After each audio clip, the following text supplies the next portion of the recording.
What's up, my beautiful people? Welcome back to See It Through My Eyes, the channel where three These weirdos that guys. got nothing better else to do and to stand around and look stupid. We're trying to figure out what the hell we're doing.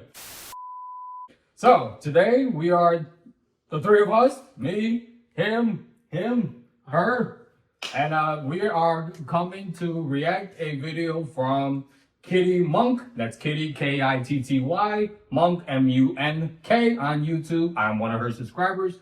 She did a video that we will be putting in the description about disability representation characters on South Park, specifically the character Jimmy. And she touched on a couple points that I want us to kind of discuss when it comes to representation, you know, on media, usually cartoons, TV shows, movies, whatever.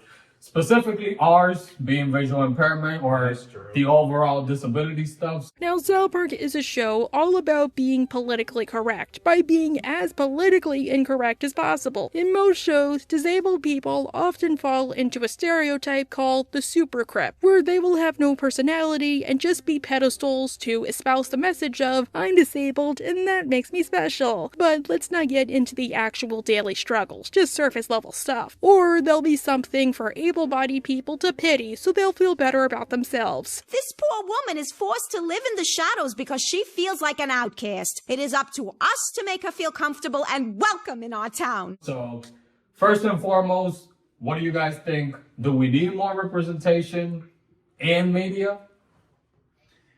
Yes, but it needs to be good. There's a lot of representation out there that's like, it's just there because, like, for tokenism. And it's not really accurate of the whole thing. Like, let's say, you know, whenever a movie shows a blind person, like I remember like in the 2000s, especially the comedy movies, they would be there as like a joke character and it would be making fun of the disability and stuff like that. That was that one note joke. Yeah, like I would love a comedy movie where like the person just happens to be blind, but it's like it doesn't focus on that.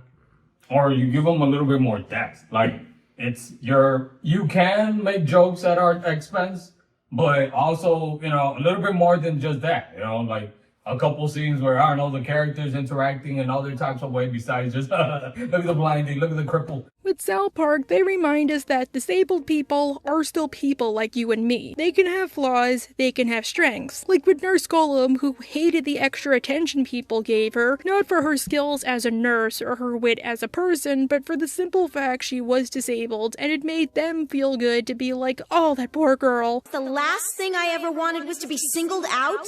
I just wanted to do my job and live my life like any normal person, but instead you've made everybody focus on my handicap. Which is hella patronizing. Heck, one of my biggest rules of rep is that a person from that group is still a person, and that means they can be jerks, creeps, geeks, and babies. But you need to make the point they're like that because of how they are, not because of race, ethnicity, whatever. You know, I think that there should be a little bit more representation. One point that she was making was about diversity and that representation of the characters. Not just making the characters, oh, well, they're good and we should all like them because they're disabled. Instead, making them actual people. You know, we talked about this within the community or anybody with a disability. There's good people, there's bad people, there's people, there's not so people. I don't know where we land. I think in the last one. But I think that is true that don't just make the character like you're supposed to love them and, oh, you can't make fun of them and, you know, just to be the token perfect disabled representation either, because it is, to me at least, it's a little condescending. Like, it's literally just they're disabled. That's their only characteristic. It's just not making fun of them now. There, you can also go about it where one of the video games that I play, there's a character who he did have, you know, both eyes, but then given what happens in the story, he ends up losing like one of his eyes as a product of what happens. And so he does become visually impaired. The whole game doesn't focus anything around that. It's just like his feature. But then, funny enough, the character himself is an ace sniper. Like, literally, there's a boss fight where literally he will hit you in multiple places, and he's doing this out of just one eye. So you can do stuff cool like that where it's just, you know, yes, the person's visually impaired or they have a disability, just don't make that, like you said, hinder from like severe character development. Whereas like there's more to them, they can still do more. Even like I don't know, Jesus, do you know that game Wolfenstein? Yeah. The dude, he is in a wheelchair, but it's basically a Call of Duty game where this dude is just like shooting, Nazis from a wheelchair. That was awesome. If you do stuff like that, I'll look into it. And then you have like characters like Joe Swanson, right? Mm-hmm. In Family Guy, he started out like a badass. Yeah. It was like he was a cop, and even though he was in a wheelchair, that he didn't let like that stop him. And now it seemed like he's in a wheelchair. yes, Yeah. he's been flanderized as a character, and it's like, oh, look at him now. But and that's happened to a lot of the other characters too on Family Guy. It's a whole different discussion, but yeah, I do agree that it is just all wheelchair, disabled, disabled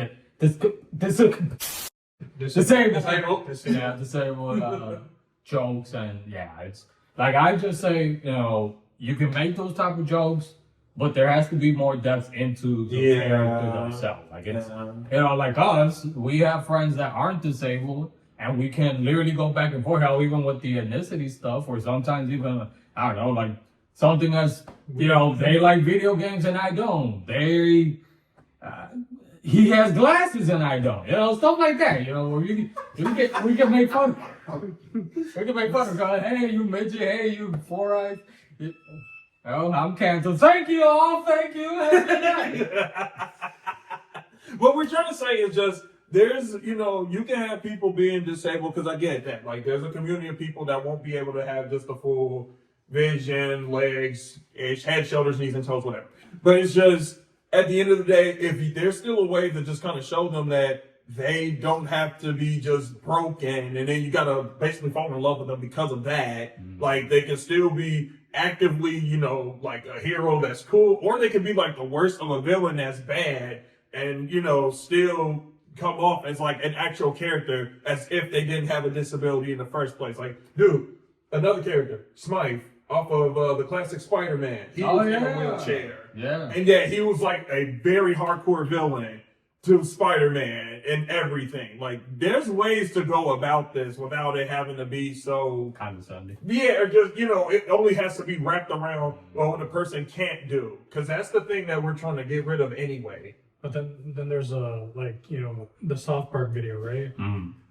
I like how the writers portray the characters as they're humans. Yep. Exactly. Human first, disabled. Yeah, exactly. And it's like, it's not to shy away from it. They have their own flaws too. Just because they're disabled doesn't mean that they're like perfect. Right. It goes beyond. Like the character Jimmy, for example, like what Kitty's talking about. I never liked the character. My favorite characters are actually I think it's Nathan, and I forget what's the other guy's name. But they're more, the antagonist, and then there's Timmy. They're all disabled and everything. I like their personalities way better than I do Jimmy. That's just mine. Another point that I wanted to kind of touch on that Kitty made is another episode where Principal PC, one of my favorite characters, just because he's so over the top, so over the top.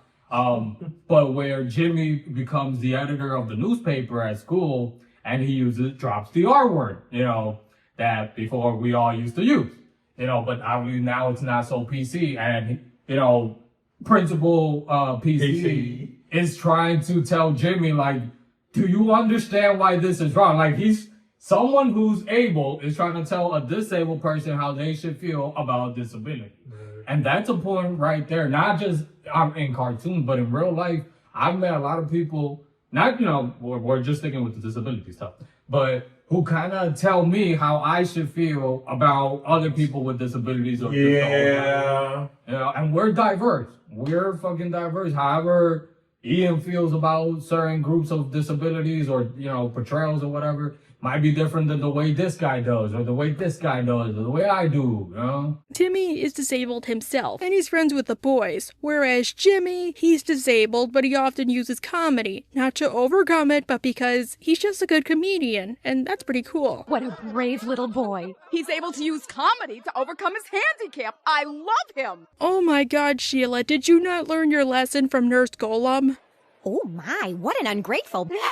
Yeah, the nerve of some people. Oh, I guess you didn't. Jimmy performs for the scouts and they love it. Timmy, on the other hand, gets jealous because he's disabled and nobody ever found him special. Heck, I think his resentment also comes from an earlier episode where Timmy joined a band called the Lords of the Underworld, and lots of people, including Phil Collins, were angry he was even a part of it because they thought they were helping him, not hiding him from view. Which maybe you can argue in universe the townsfolk learn to be more accepting, hence why they act that way around Jimmy, but for Timmy, yeah, it does suck. Plus, we know, considering the future specials and the Photoshop episode, that Timmy does kind of resent his disability, whereas Jimmy thinks it's a part of his identity.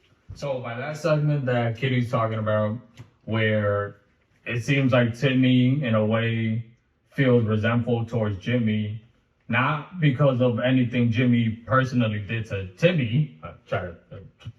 Jeez. I think, But it's more Timmy feels insecure about his disability, not so comfortable like Jimmy does. Whereas Jimmy is able to feel comfortable in his own skin and, you know, with his disability, and even joke with it. And a lot of people, it seems like he's getting a better, reception from people, because they're like, oh, yeah, even Sheila says it. Like, he doesn't let his disability stop him. And, you know, she even adds, you know, I love him. And I think that does show in real life that there is situations like that where people are a little bit more comfortable in their disabilities than others. And sometimes they do feel resentful of someone who's a little bit more comfortable. And sometimes they use the mental gymnastics to, oh, it's because, you know, they can see better, or they can, you know, they got this, or I'm not like this, instead of saying, I feel insecure and I'm not yet there when it comes to my comfortability and my disability. You got me. So that's at least what I kind of took from that little segment. Ian? It brings up also the question where it's just, there's, you know, people who do feel like that insecurity about trying to resolve the level of their disability.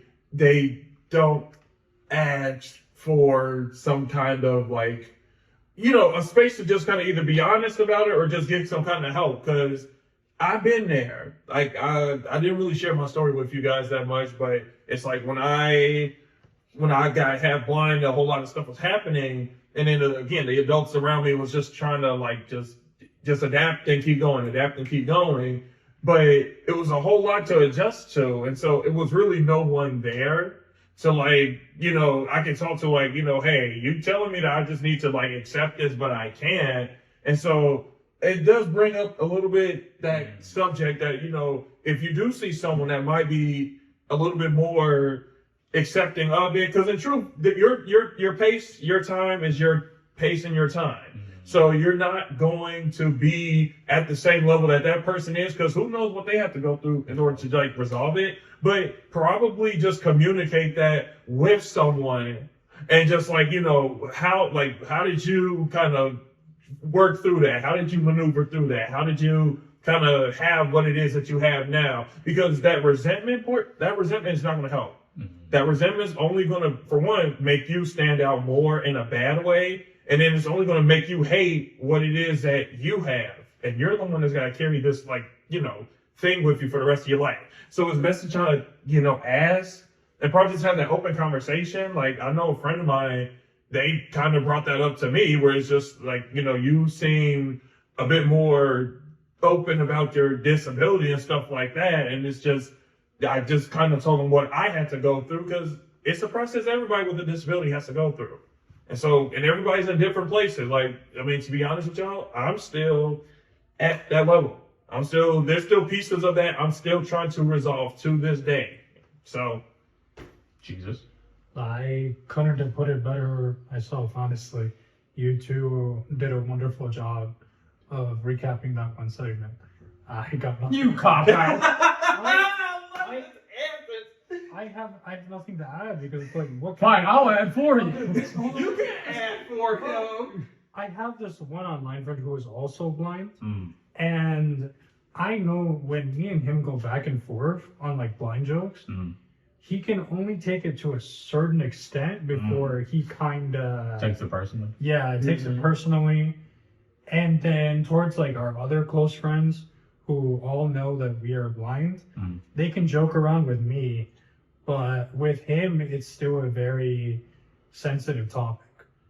And I know they ask me, it's like, can we joke about it with him? And I tell them, I'm like, you're gonna have to ask him yourself. Yeah. Because he'll let me do it, but only to a certain extent. And I don't know about you guys. Yeah, it's about putting those boundaries. Yeah, it's like, I told him, like, you know, he's still trying to get used to what he's going through and stuff like that. So, yeah, no, in the long run, it's better off for, like, just to communicate with people and see how they feel about certain things. Keep in mind also that, you know, especially in the realm of, like, you know, joking around about stuff, because I get it, conversations are flowing and people say things and this and that, and then sometimes you're like just in that moment, you know, you say stuff and then at some point it gets to laughter, but at other times you probably put that out. Always be careful what the intent is, because I mean, I gotta be honest, there's some people who they try to make the jokes, like, you know, towards me or to whatever the community. And the truth is, you know, they try on the surface, it's supposed to come off as like, oh yeah, they can just laugh about it. But in truth, it's like, you're launching an attack against, like, you know, me. You're trying to mask, I'm laughing with you, and it's like, no, you're not. No, you're laughing at me. Exactly. And you're about to say, and you're trying to use the disguise that, well, because it's in an open space, the disguise that everyone's having a good time, the, you know, vibe, whatever that is, it's like, they think that's enough to cover the fact that you're trying to bully me. And, you know, a lesser person probably can't sense that out, but, you know, one that kind of knows how that kind of works probably can.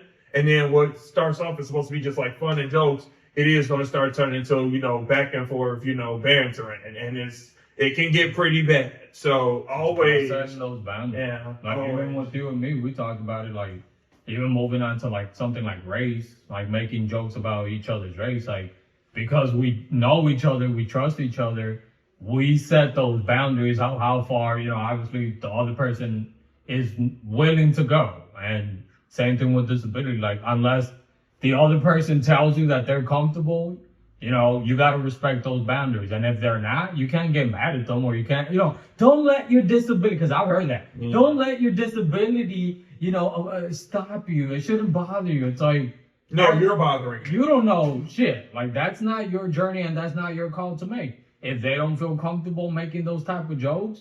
And the same thing even goes with, you know, like the connecting it back to the whole cartoon stuff. There's going to be people, individuals with disabilities that will get offended when a character with a disability is being represented and there's jokes being made either at them or about them or however. And then there's people like us that will be, you know, my number one thing, it's being offensive if you're not funny.